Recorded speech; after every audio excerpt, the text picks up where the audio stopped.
নমস্কার বন্ধুরা, কেমন আছেন সবাই? আমি আপনাদের প্রিয় কথিকা আপনাদের জন্য নিয়ে এসেছি আজ এক নতুন গল্প। এই গল্পটি একজন নাম প্রকাশে অনিচ্ছুক ফলোয়ার আমাকে পাঠিয়েছেন। আপনাদের অনুরোধেই আমি এটি রেকর্ড করছি। গল্পটি গভীর আবেগী, রোমাঞ্চকর এবং প্রাপ্তবয়স্কদের উপযোগী। গল্পের কোনো এক ফাঁকে আমি আমার ব্যক্তিগত ইমো নাম্বারটি দেব, তাই নাম্বারটি পেতে হলে পুরো গল্পটি মনোযোগ দিয়ে শুনতে হবে। আজকের গল্পের টাইটেল, বড় ভাইয়ের সেই একটা জেদ যা মেটাতে গিয়ে ছোট বোন হারিয়ে ফেলল নিজের সবটুকু সম্মান। গল্পটা শুরু হয়েছিল বহু বছর আগে, এক সাধারণ বাঙালি পরিবারে। শান্ত, ছিমছাম, পাড়ার 5টা বাড়ির মতোই। বাড়ির বড় ছেলে অরিন্দম একটু জেদি প্রকৃতির, নিজের যা একবার মনে আসবে সেটা করেই ছাড়বে। ছোট বোন অনন্যা ছিল তার ঠিক উল্টো, শান্ত, লক্ষ্মী, নিজের জগৎ নিয়ে থাকতে ভালোবাসে। বাবা মা এই 2 ছেলে মেয়ে নিয়েই তাদের ছোট্ট সংসার। অরিন্দমের বিয়ে হয়ে গিয়েছিল বছর 3 আগে। স্ত্রী রিমা একাধারে সংসারী এবং হাসিখুশি। অনন্যা তখন সদ্য কলেজে উঠেছে, জীবনটা সবেমাত্র রং খুঁজতে শুরু করেছে। তবে এই সাধারণ জীবনে হঠাৎ করেই এসে পড়েছিল এক অপ্রত্যাশিত মোড়। অরিন্দমের এক বন্ধুর বিয়ে ঠিক হয়েছিল পাশের শহরে। অরিন্দম কিছুতেই মনস্থির করতে পারছিল না যাবে কি যাবে না। রিমা অনেক বোঝানোর পর রাজি হলেও অরিন্দমের এক জেদ চেপে বসে। সে চেয়েছিল অনন্যাও যাবে। অনন্যা প্রথমে রাজি ছিল না, সে তার পড়াশোনা, বন্ধুবান্ধব ছেড়ে কেন যাবে। কিন্তু অরিন্দমের জেদ যেন আকাশ ছুঁয়েছিল। বারবার একই কথা বলা, অনন্যার ওপর চাপ সৃষ্টি করা। যাচ্ছিস তো, তোকে যেতেই হবে, আমার সাথে যাবে, আমার পাশে পাশে থাকবে। অরিন্দমের এই জেদের কাছে অনন্যা সব সময় হার মানত। ছোটবেলা থেকেই অরিন্দম যা চেয়েছে তাই পেয়েছে। অনন্যা কখনো তাকে না বলতে পারেনি, আর অরিন্দমও কখনো অনন্যার কথা ভাবেনি। সে নিজের ইচ্ছাকেই প্রাধান্য দিত। বিয়ের অনুষ্ঠান ছিল বেশ জমকালো। অরিন্দম আর অনন্যা দুজন একই গাড়িতে যাচ্ছিল। অরিন্দমের বন্ধু অর্ণব তাদের বিয়েতে নিমন্ত্রণ করেছিল। অর্ণব ছিল অরিন্দমের ঘনিষ্ঠ বন্ধু, তাদের বন্ধুত্ব অনেক দিনের। অনন্যা অর্ণবকে আগে থেকেই চিনত, কিন্তু সেভাবে কখনো কথা হয়নি। অনুষ্ঠানে গিয়ে অনন্যাও বেশ মজা করছিল। নতুন পরিবেশে, নতুন মানুষের সান্নিধ্যে সে নিজেও একটু প্রাণ খুলে হাসছিল। কিন্তু অরিন্দমের সেই জেদ, সেই চাপ তাকে প্রতিনিয়ত মনে করিয়ে দিচ্ছিল। বিয়ের এক পর্যায়ে অরিন্দম অনন্যার কাছে এসে বলল, আজ রাতে আমি একটু অন্য ফ্ল্যাটে থাকব। অর্ণবের এক বিশেষ কাজ আছে, আমাকে থাকতে হবে। তুই আমার সাথে যাবি, না হলে আমার শান্তি নেই। অনন্যা এবারও রাজি হতে পারল না। সে বলল, দাদা, আমি রিমা মাসির সাথে থাকব, তুমি যাও। কিন্তু অরিন্দম থামল না, তার জেদ যেন আরও বাড়ছিল। সে অনন্যার হাত ধরে টেনে নিয়ে গেল অর্ণবের দেয়া ফ্ল্যাটে।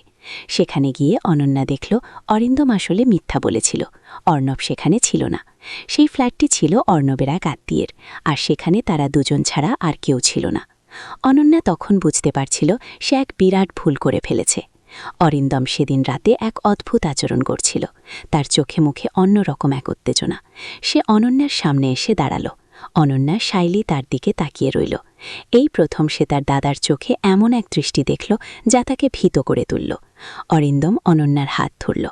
অনন্যা হাত ছাড়িয়ে নেওয়ার চেষ্টা করল, কিন্তু অরিন্দমের শক্তি ছিল অনেক বেশি।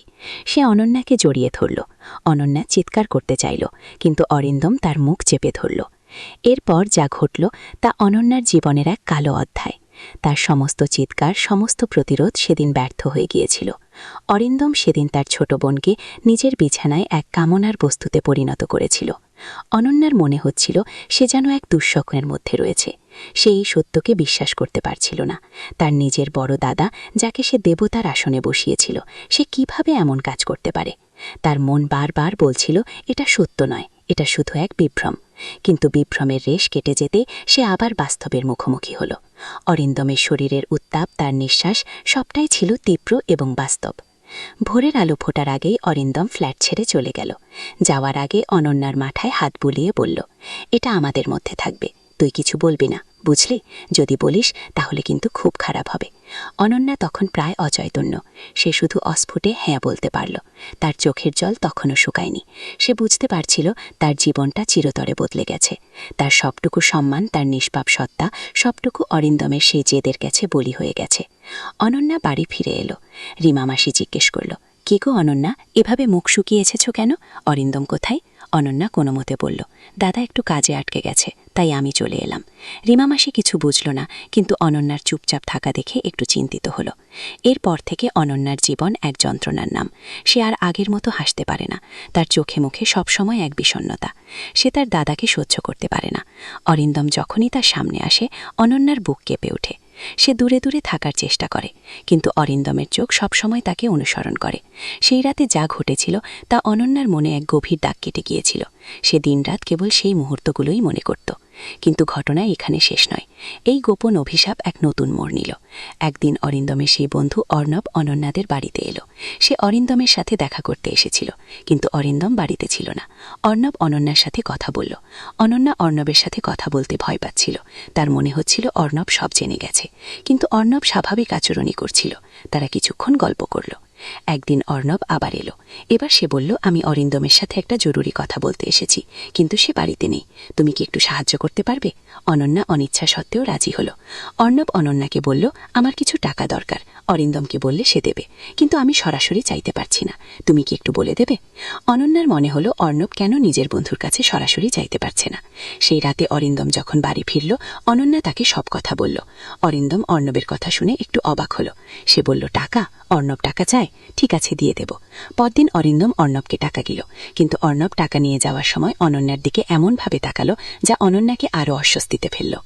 এরপর থেকে অর্ণবের আনাগোনা বেড়ে গেল। সে প্রায়ই অনন্যাদের বাড়িতে আসতে শুরু করল। অনন্যা ভয় পেত, কিন্তু কিছু বলতে পারত না। অরিন্দমও কিছু মনে করত না। একদিন অরিন্দম বাড়িতে ছিল না। অর্ণব এলো। অনন্যা একা ছিল। অর্ণব অনন্যার কাছে এসে বসল। অনন্যার মনে হচ্ছিল এই লোকটা তার দিকে অন্যভাবে তাকাচ্ছে। অর্ণব অনন্যার হাত ধরল। অনন্যা চমকে উঠল। সে জোর করে হাত ছাড়িয়ে নেওয়ার চেষ্টা করল, কিন্তু অর্ণব তাকে ছাড়ল না। অর্ণব অনন্যার চোখে চোখ রেখে বলল, আমি জানি তুমি কি যন্ত্রণা ভোগ করছো। আমি সব জানি।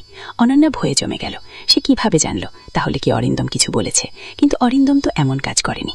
অর্ণব অনন্যার কানের কাছে মুখ নিয়ে এসে বলল, তোমার চোখের জল আমি সব দেখেছি অনন্যা। তোমার যন্ত্রণা আমি বুঝি। অরিন্দম তোমাকে যা করেছে তা ঠিক নয়, কিন্তু আমি তোমাকে ভালোবেসে ফেলেছি। অনন্যার মনে হলো সে যেন এক দুঃস্বপ্নের গোলকধাঁধায় আটকে গেছে।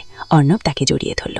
অনন্যা বাধা দেওয়ার চেষ্টা করল, কিন্তু অর্ণবের আলিঙ্গন ছিল অরিন্দমের চেয়েও বেশি তীব্র। অনন্যার মনে হচ্ছিল সে যেন এক অতল খাদে পড়ে যাচ্ছে। অর্ণব তার ঠোঁটে ঠোঁট রাখল। অনন্যা নিজেকে ছাড়াতে পারল না। অর্ণবের চুম্বনের তীব্রতায় অনন্যা যেন আচ্ছন্ন হয়ে গেল। সে বুঝতে পারছিল এই মুহূর্তটা তার জীবনের আরেকটা অন্ধকার ভাগ। এই কি তবে তার নিয়তি? সে এক ভাইয়ের পাপের প্রায়শ্চিত্ত করছে আরেক ভাইয়ের নিষিদ্ধ ভালোবাসায়। তার চোখের সামনে ভেসে উঠল অরিন্দমের সেই রাতের মুখ। তার শরীরে কাঁটা দিয়ে উঠল। সে নিজেকে অর্ণবের আলিঙ্গন থেকে ছাড়িয়ে নেওয়ার চেষ্টা করল, কিন্তু অর্ণব আরও জোরে জড়িয়ে ধরল। অনন্যার মনে হলো সে শ্বাস নিতে পারছে না। তার মনে হলো সে মরে যাচ্ছে। ঠিক সেই মুহূর্তে দরজায় কড়া নাড়ার শব্দ হলো। কে এলো? অনন্যা দ্রুত নিজেকে ছাড়িয়ে নিল। অর্ণব চমকে উঠল। দুজনেই দরজার দিকে তাকালো। কে হতে পারে এই অসময়? অনন্যা ভয় কাঁপছিল। সে জানে এই মুহূর্তটা তাদের জীবনের এক চরম সন্ধিক্ষণ। তার মনে প্রশ্ন জাগল, এই কড়া নাড়ার শব্দ কি তার মুক্তির দরজা খুলে দেবে, নাকি আরও গভীর এক অন্ধকারের দিকে ঠেলে দেবে? সে বুঝতে পারছিল না এই আকস্মিক আগন্তুককে এবং তার আগমনে কি ঘটবে। গল্পের পরবর্তী অংশ জানতে হলে কমেন্ট করে জানান। যদি আপনারা চান তাহলে আমি গল্পের দ্বিতীয় পর্ব নিয়ে আসবো। আর হ্যাঁ, চ্যানেলটি সাবস্ক্রাইব করতে ভুলবেন না। এই গল্পটি এতটাই গভীর যে আমি নিশ্চিত আপনারা এই শেষটা জানতে আগ্রহী হবেন। আমার ইমো নাম্বার পেতে হলে অবশ্যই পুরো গল্পটি মনোযোগ দিয়ে শুনতে হবে এবং পরবর্তী পর্বের জন্য কমেন্ট করতে হবে।